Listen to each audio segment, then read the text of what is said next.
네, 할렐루야. 반갑습니다.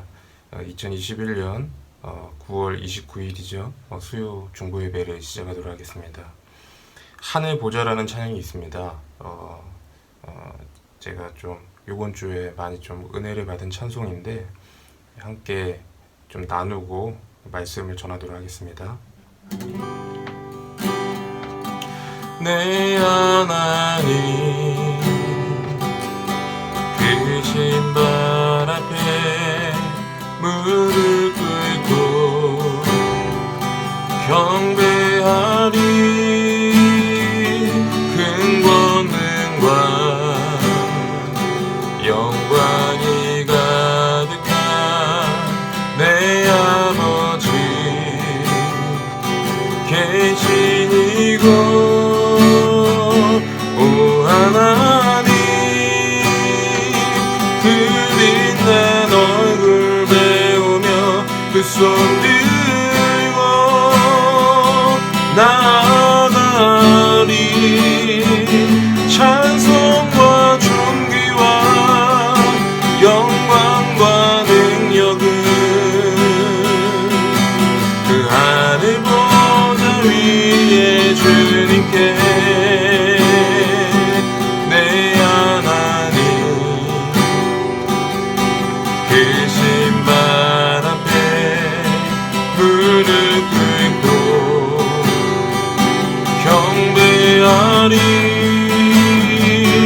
큰 권능과 영광이 가득한 내 아버지 계신 이곳 오 하나님 그 빛난 얼굴 배우며 그 손 들고 나아가리. 찬송과 존귀와 영광과 능력은 그 하늘 보좌 위 어린 양께 오 하나님 그 빛난 얼굴 배우며 그 손 들고 나아가리. 찬송과 존귀와 영광과 능력은 그 하늘 보좌 위에 주님께. 하나님의 그 크신 사랑이 우리 죄를 사셨네. 어린 양의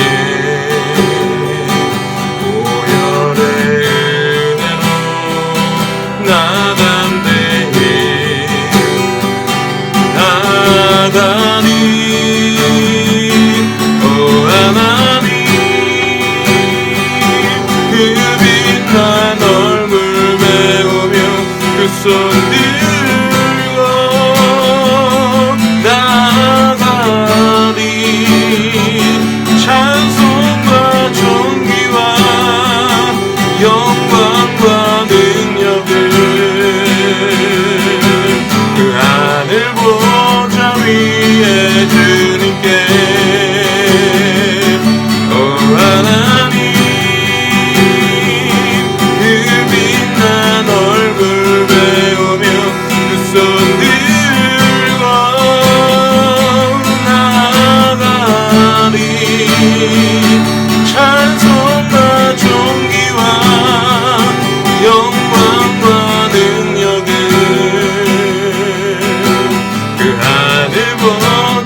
말씀 보도록 하겠습니다. 하나님 말씀은 창세기 26장 17절에서 19절입니다. 제가 읽도록 하겠습니다.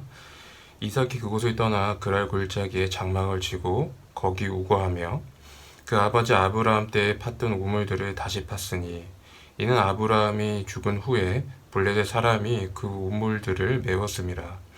이삭이 그 우물의 이름을 아비 부르던 이름으로 불렀더라. 이삭의 종들이 골짜기에 파서 샘 근원을 얻었더니. 아멘. 오늘 말씀의 제목은 신앙의 장애물을 치우십시오 라는 제목으로 말씀을 나누도록 하겠습니다.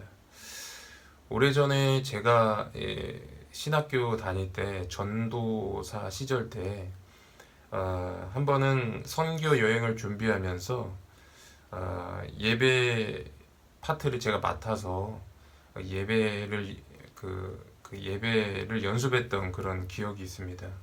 한 교회를 빌려서 그곳에서 이제 팀원들과 같이 찬양 연습을 하고 기도도 같이 했던 기억이 납니다. 특별히 저는 좀 마음에 작심을 하고 그 교회에서 좀 하루 정도 철야 기도를 할 생각으로 철야를 했습니다. 그리고 하나님과 기도하는 시간을 갖고 말씀 보고 있는데 하나님께서 제 마음속에 그 복음서에 나오는 성전 정화 사건에 대해서 떠오르게 해주셨습니다. 그리고 나서 제 마음속에 있는 여러 가지 합당하지 않은 것들을 회개하고 주님께 고백했던 시간을 갖게 되었습니다. 여러분, 성전 정화 사건을 여러분 기억하실 겁니다. 성전 정화 사건은 예수님께서 예루살렘 성에 입성하셨을 때에 성전 안에서 비둘기 같은 것들을 파는 그런 매매가 이루어지는 상황을 보시면서 예수님께서 노끈으로 채찍을 만들어서 그 사람들을 내어 쫓으시고 성전을 정화했던 그런 사건입니다. 그럼 왜 그들은 그런 것들 매매했을까? 사실 많은 성전에서 하나님을 예배하기 위해서 많은 사람들이 멀리서 왔어요. 그 사람들이 이 재물을 끌고 올 수는 없잖아요. 그러니까 그런 재물을 성전에서 팔았던 것이죠. 그러니까 어떻게 보면 멀리서 오는 사람들을 배려하는 차원에서 편의 차원에서 그렇게 한 것일 수가 있습니다. 그런데 예수님께서는 그것들을 뒤엎으시면서 말씀하시는 것이 내 집은 만민이 기도하는 집이다 라고 말씀을 하셨던 거예요. 그러니까 핵심은 뭐냐면 성전의 본질은 여러 가지 어떤 행사나 어떤 예배를 위한 어떤 편의적인 어떤 일을 하거나 이런 것들도 중요한 부분이겠지만 그보다 더 중요한 것이 있는데 바로 성전이 있는 그 본질적인 의미가 뭐냐는 거예요. 그것은 하나님께 마음을 다하여 기도하고 뜻을 다하여 하나님을 예배하라는 뜻에서 성전을 세웠다라는 것입니다. 성전의 존재의 의미가 거기 있다는 거예요. 그런 의미에서 사실은 제가 마음속에 여러 가지 가졌던 생각들이 있어요. 콘티는 어떻게 하고 예배 형식은 어떻게 할 것인가 막 이런 고민을 많이 했었거든요, 당시에. 그래서 제 마음을 좀 정리하고 하나님 앞에 예배하는 예배자의 마음으로 나아가야겠다, 이런 마음을 새롭게 했던 것으로 기억합니다. 여러분, 신앙생활이 뭘까요? 그것은 기도로서 또 말씀으로서 하나님과 교제하는 것인 줄 믿습니다. 어떠한 신앙생활을 어떤 하나님에 대한 의무나 어떠한 그런 것으로만 생각하게 되면 신앙생활이 되게 괴로워지는 것입니다. 신앙생활은 하나님과의 교제요, 하나님과의 사랑의 관계라는 거예요. 그 가운데서 마음과 마음이 맞닿는 것이고 그 가운데서 하나님을 경험하는 것이죠. 그러므로 그렇게 신앙생활하는 사람들 가운데 나타난 특징이 있어요. 그것은 뭘까요? 바로 하나님으로 인하여 기뻐하는 것이고 즐거워하는 것인 줄 믿습니다. 바라기는 그와 같은 은혜가 저와 여러분 가운데 있기를 원합니다. 그런데 문제는 누구나 다 이와 같고 싶죠. 누구나 다 하나님과 깊이 교제하길 원하고 하나님께 깊이 기도로 나아가길 원하죠. 그런데 문제는 뭐냐 하면 그렇게 하나님께 나아가는데 누군가가 우리를 방해한다는 거예요. 여러 가지 상황과 환경으로서. 즉 하나님께 나아가는 데에 장애물이 있다라는 것입니다. 하나님을 아는 지식이라는 책을 쓴 제임스 패커라는 신학자가 있습니다. 그 사람이 이런 말을 했어요. 내가 만약에 사탄이라면 내가 가장 무엇을 할 것인가? 그것은 나는 가장 먼저 성도들의 눈을 흐려 성도들이 성경을 읽지 못하게 할 것이다. 그런데 이 말씀은 비단 말씀을 보는 일에만 적용되는 것이 아니라 우리의 기도 생활에도 전 적용된다고 생각합니다. 우리가 기도하려고 할 때에 원수 마귀는 다양한 여러 가지 유혹과 여러 가지 현란한 것들로 우리들의 시선을 세상으로 향하게 하고, 그래서 말씀도 보지 못하게 할 뿐만 아니라 기도도 하지 못하게 한다라는 것입니다. 여러분, 이 세상에 얼마나 아름답고 화려하고 좋아 보이는 것이 많이 있습니까? 성도라고 하지만 많은 사람들이 거기에 시선을 고정하고 살아가는 사람이 많이 있습니다. 그런데 이러한 시선에서 하나님께로 그 시선을 향할 때 하나님께서 은혜를 내려주시는 것이죠. 중요한 것은 우리의 마음의 중심이 돌이켜져야 된다라는 것입니다. 오늘 말씀해 보시면 이삭이 큰 흉년을 맞았습니다. 그래서 원래는 애굽으로 내려가려고 했는데 하나님께서 막으시죠. 그래서 이삭이 그랄 땅에 가게 됩니다. 그랄 땅에서 거기 거주하게 되는데, 그런데 하나님께서 이삭을 축복하시니까 그랄 땅에 거주하는 원래부터 그 지역에 거주했던 사람들보다 더 물질적으로 풍요롭게 사는 거예요. 그러니까 기존에 살았던 그 원주민이 이삭에 대해서 좋은 마음을 가질까요? 안 가질까요? 좋은 마음을 갖지 않겠죠. 그래서 이삭을 그들이 사는 지역에서 내쫓습니다. 이삭은 하루아침에 내쫓김을 당하고 갈 데가 없어요. 그러다가 그 그랄 근처에 있는 골짜기에 장막을 치게 되는데, 우연히 거기에서 아버지 아브라함이 팠던 우물을 발견하게 됩니다. 근데 그 우물을 자세히 보니까 뭔가 막혀 있어요. 바로 블레셋 사람들이 그 아브라함을 시기해서 그 우물을 쓰레기와 잡동사니로 메워 놓은 것이에요. 그래가지고 이삭이 그 우물물을 다시 팝니다. 블레셋의 쓰레기 잡동사니를 꺼냅니다. 그랬더니 물의 근원을 다시 발견하게 되고, 그 물의 근원을 기초로 해서 다시 그가 생활할 수 있게 되었다는 것입니다. 여러분, 신앙생활은 이와 같다라고 저는 생각을 합니다. 우리는 끊임없이 하나님의 진리의 말씀을 파되, 그 진리의 말씀으로 파지만 또한 우리 가운데 있는 여러 가지 하나님에게 나아가지 못하게 하는 장애물들을 제거해야 된다라는 거예요. 그리고 진리의 말씀을 팔 때 우물물의 물을 우리가 볼 수 있게 되고, 그 우물물로 인해서 우리가 이 우물물이라는 것은 하나님의 어떤 생명의 본질을 말할 수 있겠잖아요. 그래서 그 은혜를 경험할 수가 있는 것입니다. 창세기에 보면 롯의 아내가 나옵니다. 소돔과 고모라 성이 멸망할 때 하나님께서 롯과 그의 가족을 구원하기 원하시죠. 그런데 롯의 처가 어땠느냐? 구원받지 못했어요. 왜냐하면 이게 소돔과 고모라 땅에서 이게 멸망하는 그 땅에서 이제 탈출을 하면서 그냥 탈출하면 되는데, 그가 다시 소돔과 고모라에 미련을 두고 바라본 겁니다. 그랬더니 소금 기둥이 됐어요. 그러니까 어떻게 보면 우리의 신앙생활이라는 것이, 우리의 구원의 과정이라는 것이 이 세상으로부터 시선을 돌려서 하나님을 향하여 나아가는 것인데, 우리가 이런 부분에 있어서 많은 장애물들에 우리가 현혹되고, 그래서 하나님을 찾지 못한다는 거예요. 어떤 의미에서 우리는 롯의 아내처럼 그렇게 신앙생활하고 있지 않느냐, 우리가 되돌아볼 수가 있다라는 것입니다. 저는 지금 성경을 계속 제가 읽고 있어요. 우리 교회가 그 성경 읽기 프로젝트를 하고 있잖아요. 그래서 성경을 읽고 있는데 이번 주에는 역대하 말씀을 읽고 있었습니다. 역대하 말씀을 읽다 보니까 그 유대 역사에서 아주 유능하고 아주 칭송받는 왕 한 명 있어요. 요시야 왕. 예, 그가 종교 개혁을 하고 그 놀라운 일을 하잖아요. 그런데 그의 아버지는 아몬이라는 사람인데 지독한 우상 숭배자였습니다. 그리고 그의 할아버지 므낫세도 참 우상을 많이 숭배했던 사람이에요. 그러니까 2대에 걸쳐서 그 나라가 우상 숭배를 해왔고 그렇게 우상 숭배가 만연해 왔으니까 그 유대 나라 가운데 얼마나 우상 숭배에 대한 어떤 그런 부분들이 팽배해 있었겠어요. 그런 와중에서 요시야가 담대하게 우상을 철폐하고 성전을 수리하고 또 성전을 정결하게 하는 그런 작업을 하게 됐습니다.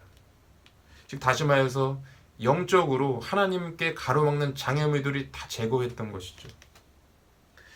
그렇게 하던 중에 요시야가 놀라운 일을 경험하게 됩니다. 그가 뭐냐면 성전 안에서 모세의 율법책을 발견한 거예요.